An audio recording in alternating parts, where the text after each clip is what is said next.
Mes frères, nous devons toujours rendre grâce à Dieu à cause de vous, comme il est bien raisonnable, parce que votre foi s'augmente beaucoup, et que votre charité mutuelle fait des progrès. De sorte que nous-mêmes nous nous glorifions de vous dans les églises de Dieu, à cause de votre patience et de votre foi dans toutes vos persécutions, et dans les afflictions que vous soutenez, qui sont une manifeste démonstration du juste jugement de Dieu, afin que vous soyez estimés dignes du royaume de Dieu, pour lequel aussi vous souffrez. 2 Thessaloniciens 1, 3. Comment devenir dignes du royaume? Pourquoi devons-nous être dignes du royaume? Quelles sont les conditions pour être dignes du royaume?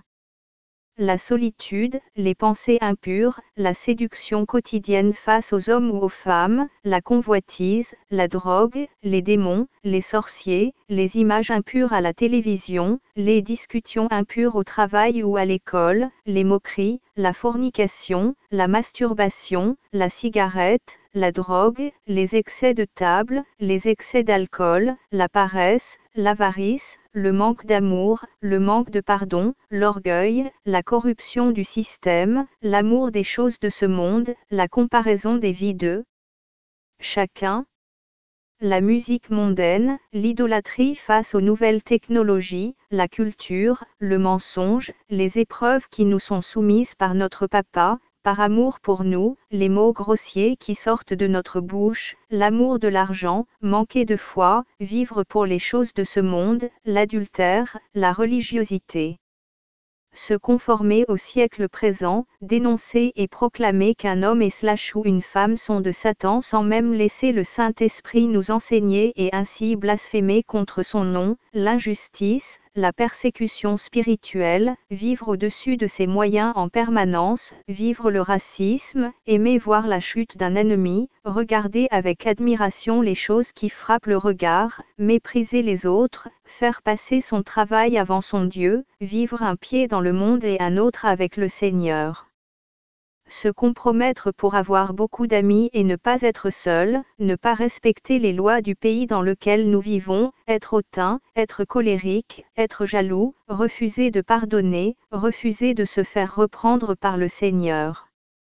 Perdre des amis, perdre une réputation, abandonner sa famille, ses amis pour le Seigneur, perdre des ambiances que nous aimions pour le suivre, supprimer les musiques profanes de nos vies pour lui, accepter des moments d'incompréhension, crier vers son trône pour recevoir une réponse quelques semaines/mois/années plus tard, accepter d'être incompris par les autres, accepter de vendre tout ce qui a été acquis de façon illégale, demander pardon à ceux qu'on a blessés, changer de numéro de téléphone. Lorsque le Seigneur nous le demande, accepter d'avoir faim, soif, être sans rien, accepter de jeûner, accepter de changer de vie, accepter de déménager lorsque notre Dieu nous le demande, accepter d'abandonner des réunions de prière lorsque Jésus-Christ nous le demande, accepter de vivre à contresens, accepter la maladie, accepter d'être jugé, refuser la mentalité unique de ce système impie, refuser cette voie large et spacieuse qui mène toute une génération en enfer, refuser l'astrologie, le tarot, la magie, la sorcellerie, refuser les fausses prophéties, les faux enseignements, refuser l'ostéopathie, la voyance, le yoga, la méditation, l'hypnose.